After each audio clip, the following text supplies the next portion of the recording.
I've really loved Death Knight all the way since Wrath of the Lich King and Cataclysm, but one of the main things that I've criticized them for in more recent expansions is their limited damage output, and especially for Blood DK, their lack of great offensive cooldowns. Now, Unholy has great cooldowns, that's basically all it has, and I really enjoy the flow of both Frost and Blood's rotations, but their cooldown toolkits, they're not amazing. They could definitely be better.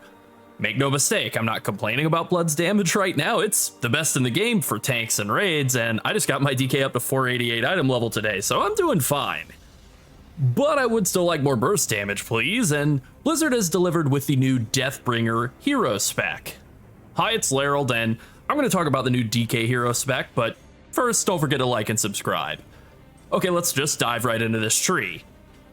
The core talent, the thing that everything is built around, is Reaper's Mark. It's a 1-minute cooldown that costs 2 runes, it slices your enemy doing a bunch of upfront damage and applying a 12-second debuff. Basically, this works like a sort of a damage cooldown window, a bit like a Soul Reaper, but not exactly. And each time you deal Shadow or Frost damage to the target while Reaper's Mark is active, you add another stack. After 12 seconds or upon reaching 40 stacks, whichever happens first, the mark explodes, and then it deals damage based on the number of stacks you've applied. So obviously the goal here is to hit 40 stacks. Reaper's Mark will travel to an unmarked enemy nearby if for some reason the target dies, which I don't know why you're throwing a big cooldown onto something that's about to die, but okay. Or if the enemy is below 35% health and there are no enemies nearby to travel to, so just as a way to kind of guarantee that it doesn't get wasted. This explosion can't occur again on the same target for 3 minutes. Now that's kind of weird wording. It sort of seems like it's on the same target, maybe it's on any target, and it's a little unclear. I would assume, based off of the fact that it's a 1-minute cooldown and it says it explodes after 12 seconds or 40 stacks, that is not being locked out on a 3-minute cooldown, but the sub 35% health explosion is. It's a bit weird that there's this 3-minute cooldown built in here. It doesn't really make sense with the rest of the tree here. Okay, now let's look at Wave of Souls. Reaper's Mark unleashes a dark wave toward your target and back, dealing Shadow Frost damage both ways to all enemies caught in its path. Wave of Souls critical strikes cause enemies to take 5% increased Shadow Frost damage for 15 seconds, stacking up to 2 times, and the wave back is always a crit. So this rewards you for having more crit damage by giving you up to 10% more Shadow Frost damage, and as we'll see as we kind of go down the tree a bit more, a lot of your damage is going to be Shadow Frost, so this kind of works out to be like a 7 or 8% damage increase for 15 seconds after you cast this big cooldown. That's pretty good. Blood Fever makes it so that as Blood, your Blood Plague has a chance to deal 30% increased damage of Shadow Frost. For Frost, that's Frost Fever. Same thing though, you just get a 30% extra damage tick on top of your existing disease, and it deals Shadow Frost damage. Bind in Darkness makes it so that Shadow Frost damage applies double stacks to Reaper's Mark, so instead of that tick doing 1 extra stack, it'll do 2 extra stacks, which really helps for stacking up the Reaper's Mark to 40 and getting it to explode early, and then it'll do quadruple stacks if it's a critical strike, so really good. Even more incentive to stack crit on both Blood and Frost. It also makes Blood Boil deal Shadow Frost damage just straight up, and for Frost it makes Howling Blasts that are empowered by Rime deal Shadow Frost damage. So for Blood, this is definitely an improvement to the quality of Blood Boil. Like, it kind of gives you a little bit of a rotational indication. You apply Reaper's Mark, then you tap them with a couple of Blood Boils and hope they crit, and maybe you could get like 4 or 8 stacks out of those Blood Boils. Not bad. For Frost, you're a little bit more reliant on getting a Rime proc, or maybe having banked up a Rime proc before hitting Reaper's Mark and then burning that out with Howling Blast. Shuddering Soul makes it so that Reaper's Mark explosion causes a piece of the target's soul to tear out and spiral outward, dealing 10% of the explosion's damage to enemies it passes through. Basically, it's like just a fancier looking version of an AoE. It will kind of do like a swirly type of deal from the description here instead of just a boring old Shadow Nova. It also gives you 5% physical damage reduction against any of the enemies that it hits, and that lasts for 10 seconds, so, you know, that's okay. 10 seconds on a 1-minute cooldown, that's about 15% uptime. That could be better, but it's okay. Grim Reaper makes it so that Reaper's Mark's explosions deal up to 30% increased damage based on the target's missing health, and applies Soul Reaper for free to targets below 35% health. Now, We know from Dancing Rune Weapon that you can have multiple Soul Reapers up on a target at a time, so presumably this would stack with your existing Soul Reaper. So this is kind of all indicating that this is a very single target focused type of talent tree. So this is very much for raiding Frost DKs and raiding Blood DKs. And I mean, thus far, even for Mythic Plus, I have to say, honestly, I like it more than the Sand Lane tree, just because it is not demanding that I spam Heart Strike all the time. That seems like quite a bit more fun to play, even if it wouldn't be as good in Mythic Plus. To the right here, we have a choice node between Death's Bargain and Rune Carved Plates. I don't really love Death's Bargain. When you suffer a damaging effect equal to 25% of your max health, so basically you take a big hit, you instantly cast half of a Death Pact, but that's on a 2-minute cooldown, and then when Reaper's Mark explodes, the cooldowns of both this effect and Death Pact itself are reduced by 5 seconds. So if Reaper's Mark is a 1-minute cooldown by default, you're gonna get maybe 5 or 10 seconds of cooldown reduction on this. It's really not a lot. Rune Carved Plates, on the other hand, makes it so that spending runes reduces the magic damage you take by 2%, and generating runes reduces the physical damage you take by 2%, and that can stack up to 5 times in each of those last 5 seconds. This is really good. This has a couple of positive impacts here. I'm logged into DK right now. When you press Empower Rune Weapon, you are going to generate a bunch of runes very quickly, and now instead of that just being like resource generation, you know, which is good, important, right? Something you definitely need to stay alive, it's now also just giving you a bunch of extra physical damage reduction.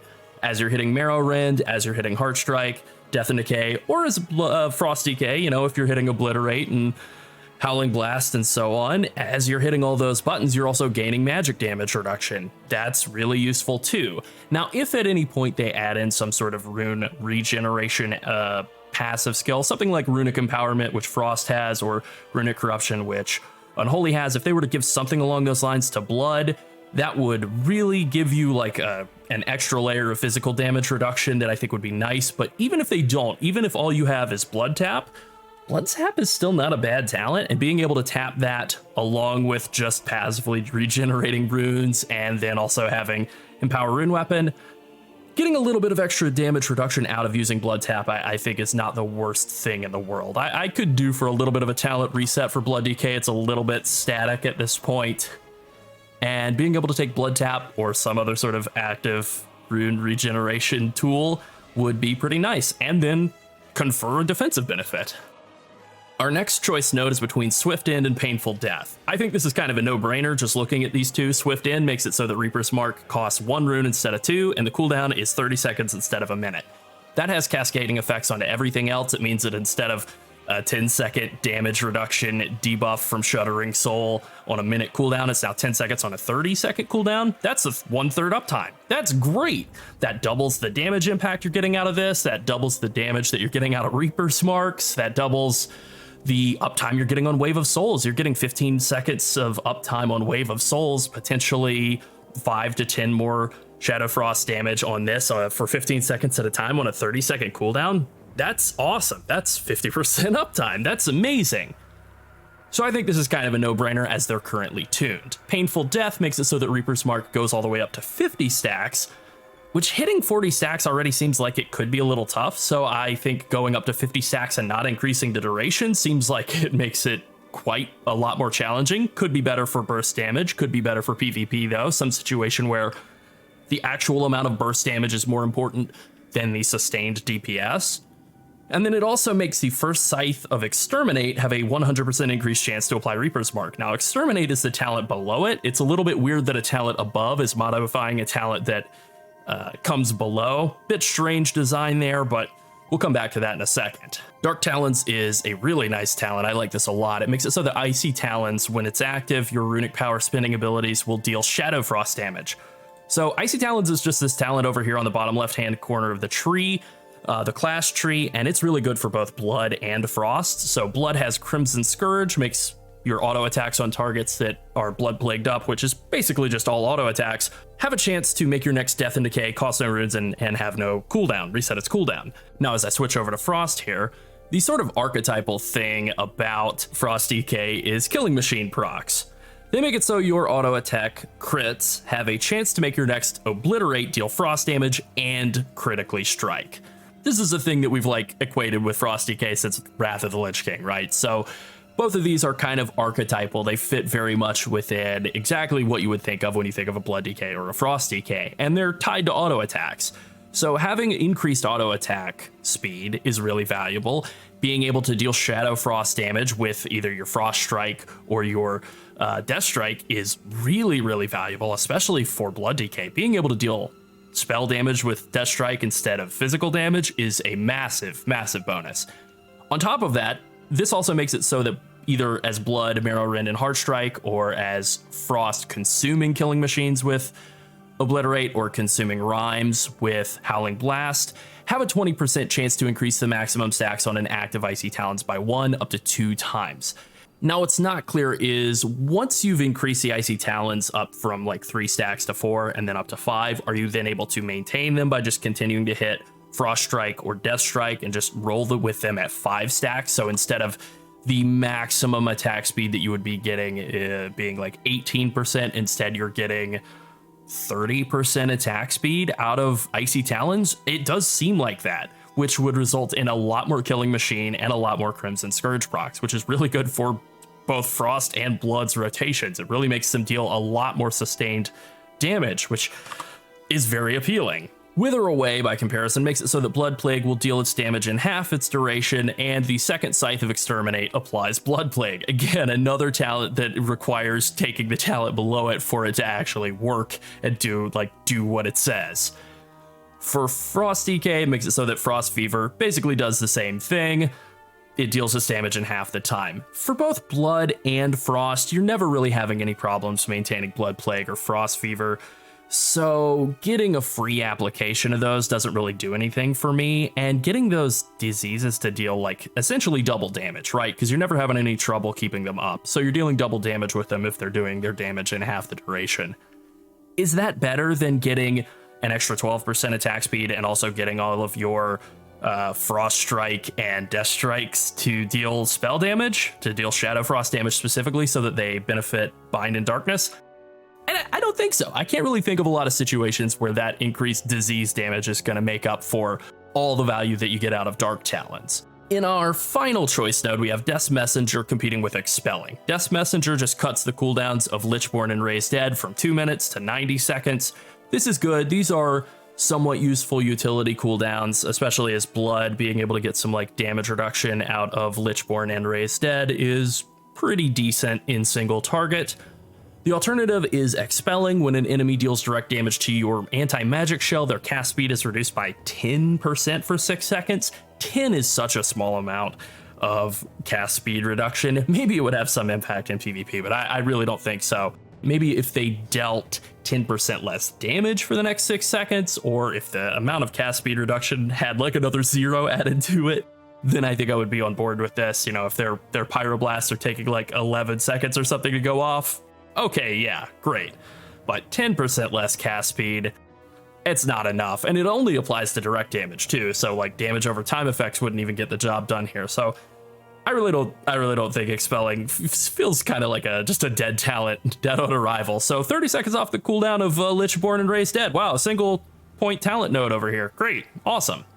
Finally, we have the much heralded Exterminate talent that's been referenced in several talents along the way. After Reaper's Mark explodes, your next Marrow Rend as Blood or your next Obliterate as Frost costs no rune, okay, and summons 2 scythes to strike your enemies. The first scythe strikes your target for physical damage and has a 15% chance to apply Reaper's Mark, which is pretty cool. You have this ability to, potentially kind of cascade some Reaper's Marks. Now, I don't know if the way it's written, that proc Reaper's Mark could hypothetically apply another proc Reaper's Mark, which is pretty crazy. The chances of it are low. It's 1 in 8 and then 1 in 8, so 1 in 64. But hey, man, maybe you feel like getting lucky and getting 3 Reaper's Marks for the cost of 1. And then the second scythe strikes all enemies around your target for Shadow Frost damage. So that will immediately trigger some extra stacks onto that Reaper's Mark, thanks to Bind and Darkness. And, if it crits, you're going to get 4 stacks out of that, which is pretty nasty. Now that we've kind of taken the time to look at Exterminate, I definitely think that makes Wither Away look a lot worse. Getting a free disease application on 2 specs that trivially apply their disease to everything, I think that really doesn't mean anything at all.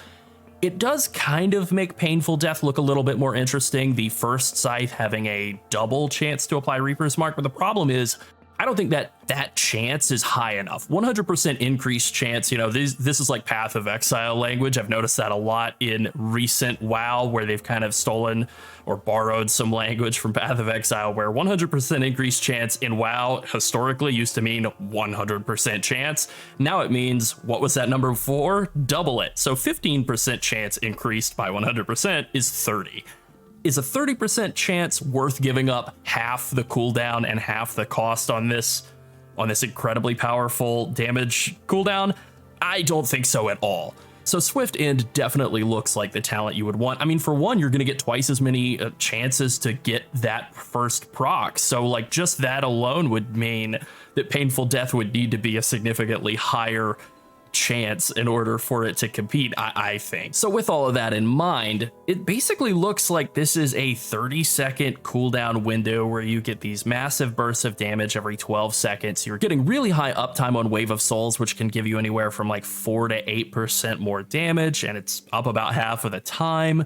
You are getting, I guess, about 1/3 uptime on Shuddering Soul, giving you 5% damage reduction. You're also getting some variable amount of uptime on both effects from rune carved plates. So basically this talent tree is giving you a combination of pretty good burst damage on a fairly short cooldown, these burst damage windows that you can kind of build into, which is a fun gameplay loop, a lot of damage reduction, a reduction on some of your damage reduction cooldowns, and then the potential to kind of get some cascading procs that result in substantially more damage on top of the damage that you've already dealt, which is cool, you know, right? Like, what does Blood DK really need more of? Does it need more tankiness? I don't think so. I mean, not that you wouldn't say no to a little bit more damage reduction, but what it really needs is just more damage, right? And I think you could kind of say the same for Frost DK as well. It's a pretty tanky class. It does pretty well for itself in terms of staying alive. It just isn't that competitive in terms of the actual damage output in single target situations. And thanks to this talent tree, maybe both of them can kind of get a leg up when it comes to dealing a lot more burst damage. If I had to sort of point any sort of criticisms at this talent tree, I think the only real negative thing that I have to say is, I mean, really, this is kind of like exactly what I've wanted as Blood, more damage and specifically more burst damage. It doesn't really feel very bloody. Where's the blood stuff in this tree? There's a lot of burst damage, but most of it's like shadow, frost, spell damage stuff. That's cool. I like that. But it kind of feels almost more like an unholy tree than a blood tree or a frost tree. Bit weird. To be honest, though, I kind of feel like I'm grasping at straws. This talent tree is pretty nice, and I'm pretty excited to use it in raids. As for Mythic Plus, I don't know, we'll see. All right, I think that pretty much covers it. Be sure to like and subscribe, and thanks for watching. Bye.